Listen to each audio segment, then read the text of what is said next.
So got the pre-runner moved back. Make some space for the Series 3.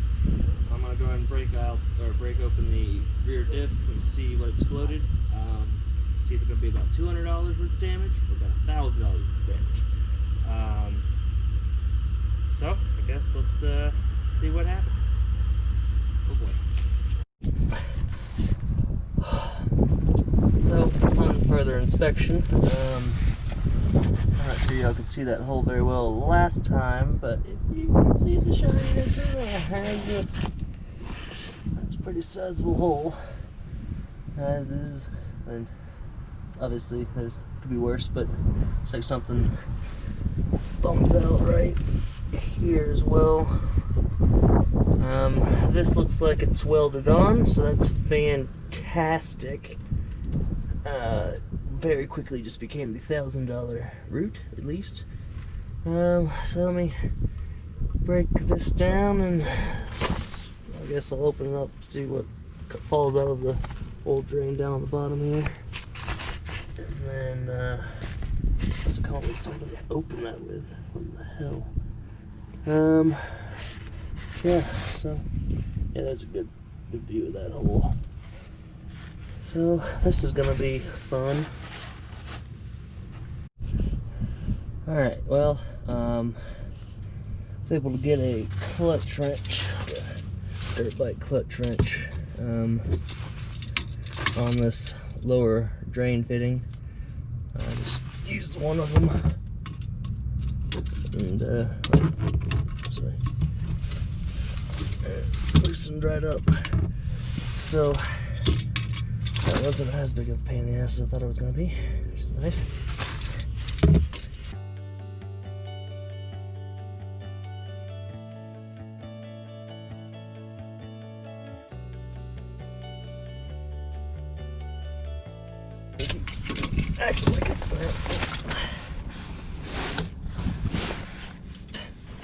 Yeah, didn't pretty much in there at that point.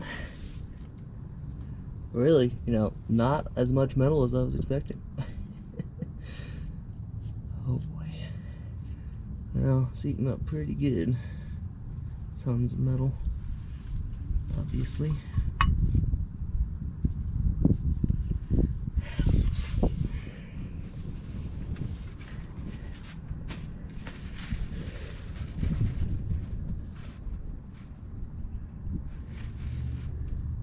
So, because I have to take the front of this differential out, it'll come apart from the other side. I have to take the rear drive shaft off as well. But oh, gears, anybody?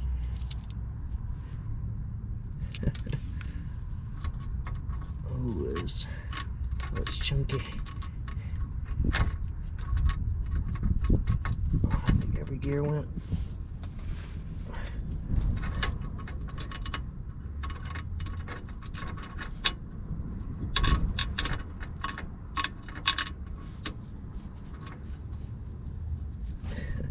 Nothing but metal shards. Obviously a few gears. Alright, well, on the next step. Another gear.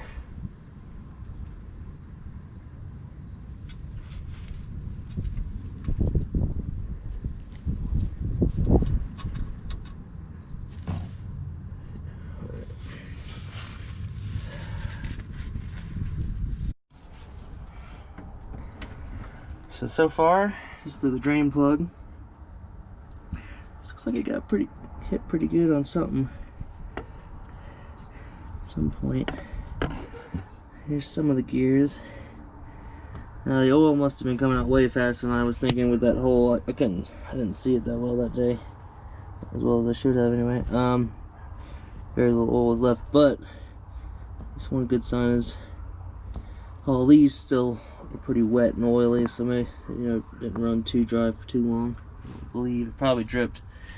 I'm hoping a lot of it dripped out after the fact, because it has been parked for like 2 days and I haven't topped it off obviously since. So I went ahead and rolled the Land Rover back some so I can get to the front of the differential. So I'm gonna take the rear drive shaft off and the differential, and we'll see just how many pieces we got. Take two with a more solid extension.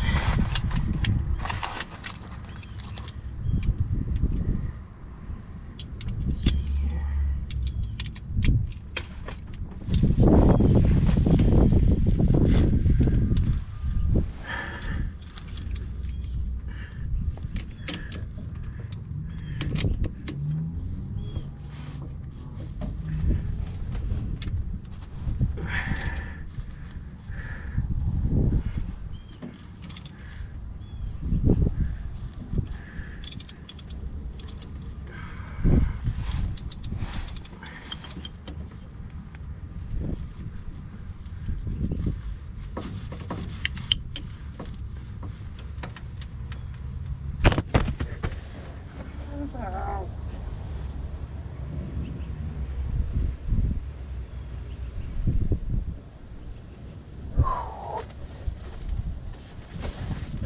Oh, that felt good.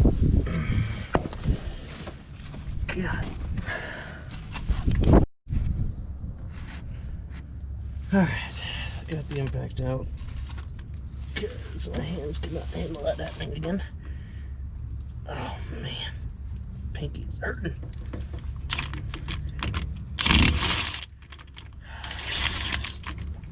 So much better in every way.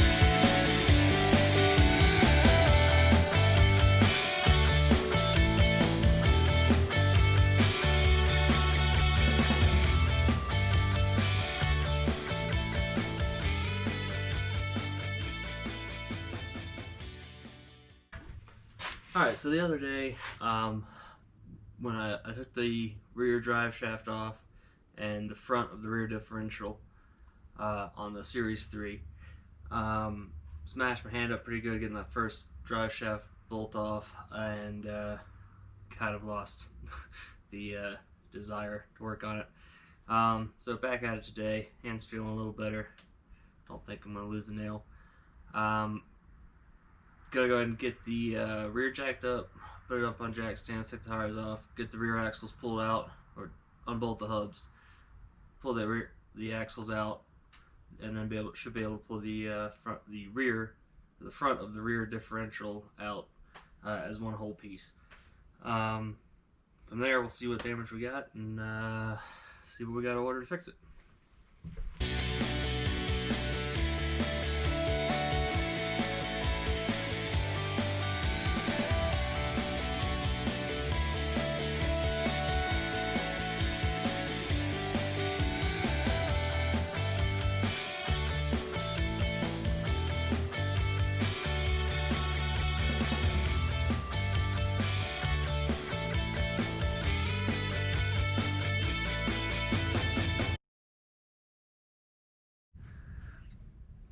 Alright, so we got 6 5/8 bolts holding on the hub.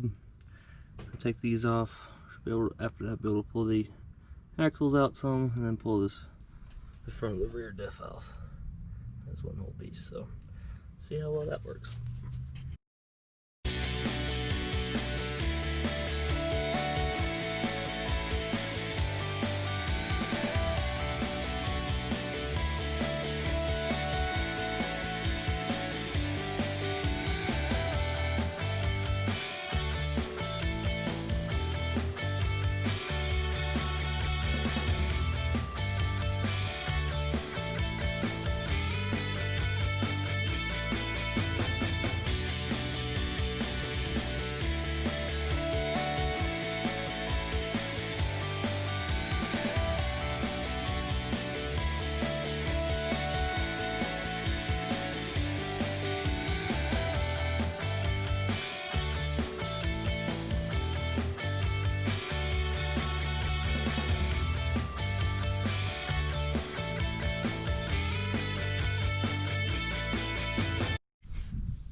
see the bearing inside.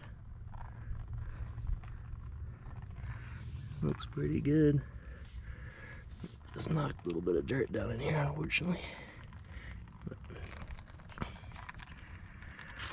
Alright, I'll move to the other side.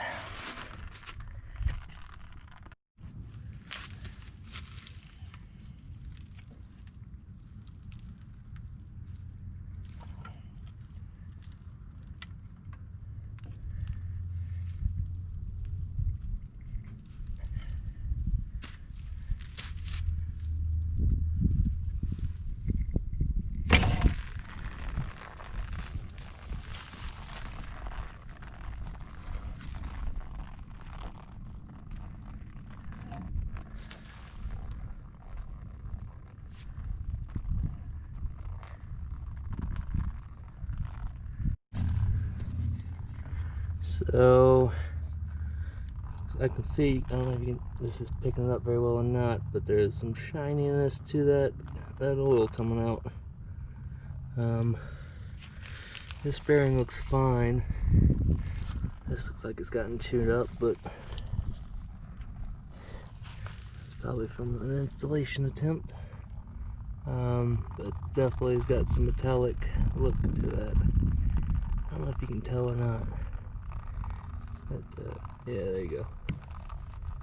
Regular oil looks like it does on the left there, and then all that shiny stuff, metal plates. So, we're gonna have to flush all that. Let's go and see you. We'll get the diff off.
Alright, having some difficulty getting this front housing off of the differential here.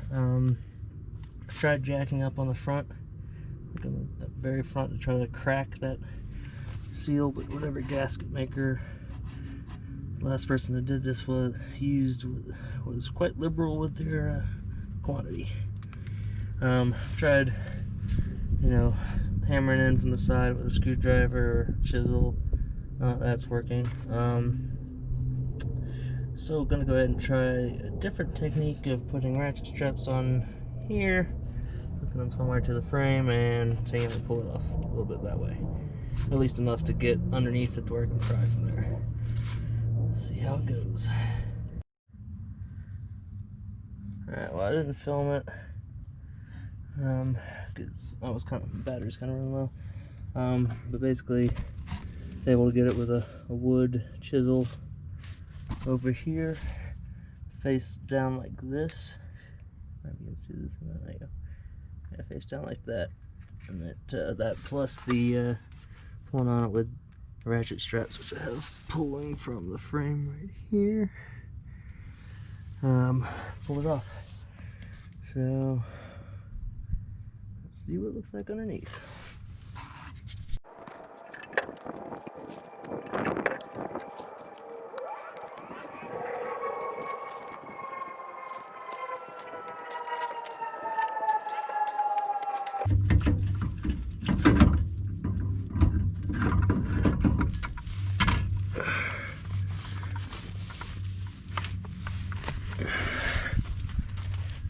Alright, she's out. Uh-oh.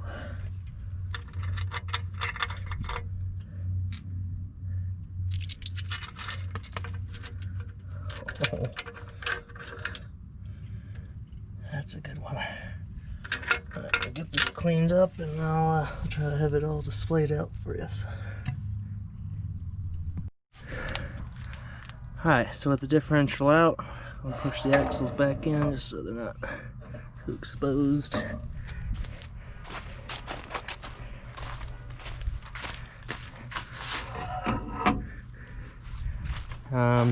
Got most of the debris out of the axle. I obviously haven't cleaned it out, pull the axles out, flush it. But I guess as a general rule, if you were doing this job again, and if you wanted to keep it as simple and basic as possible, all you really have to do, take the rear drive shaft off of the front housing of the rear differential, take all of those 9/16 bolts out that separate the housing, the front of the housing from the back of the bell housing on the differential. So that'll basically free up your whole diff. So now all that's holding the diff in is the axles. So come out to the axles, take the hubs off, pry them off, and that's that. Then there's no clips or anything like that. So all you're fighting are the gaskets, and you don't even have to take the tires off. However, it is a little easier to work down there with the tires off and jacked up a little bit. Again, you don't even have to take the tires off to change out the whole differential. So that's pretty cool. And just another cool thing about this old series Land Rover, just made to be worked on and as simple as possible. Alright, well, now that we've got the diff out, see it in there, the axles are back inside. I haven't actually looked at the splines in here yet. They feel good. This one's been chewed up a little bit. It's a little, I don't know if you can see this on camera or not, but it's just a little bit rough right here. Nothing is worn down, so I think the axle will be fine. Looks like I am gonna have to cut the rear of the bell housing out and weld a new one on, or possibly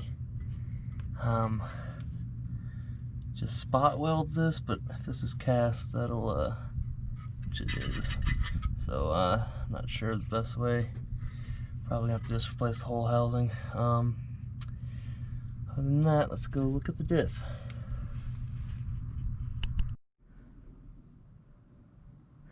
Alright, so diff's out. Looks like we had this gear completely exploded.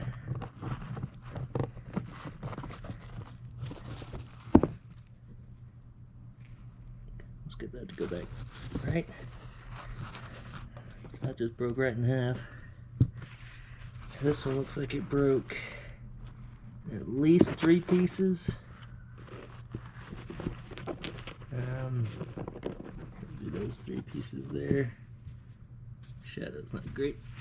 And then the outside of those broke as well, so we got teeth galore. That's just all of this is just one tooth after another, completely breaking off. And inside, you can see pretty good and stripped in there. Do this with the sun. Yeah, so you can just, this just got wrecked. So there is 1 tooth left on that one, and 1, 2, looks like, I want to say maybe 4 teeth on this one, maybe some partials down in there. Just a little bit of slop. So I think we didn't damage the main ring and pinion. Let's see. You can see down there, I think, if the GoPro is doing anything like I'm hoping it will. You can see down there, shadow of the GoPro. The ring and pinion look pretty good. I don't even see any scuffs on them, shockingly. And then, let's see if I can turn it. Yeah. It turns freely. Yeah.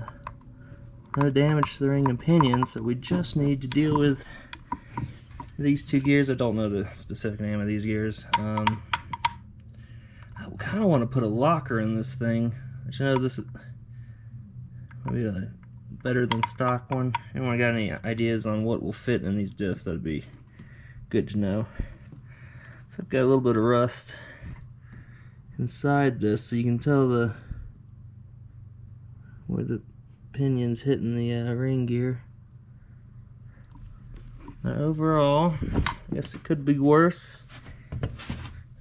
Couldn't need the whole assembly, but with the bell housing cover being with a hole in it, that's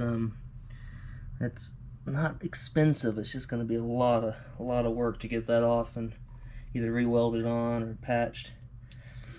But one thing at a time, we'll get this thing back running again.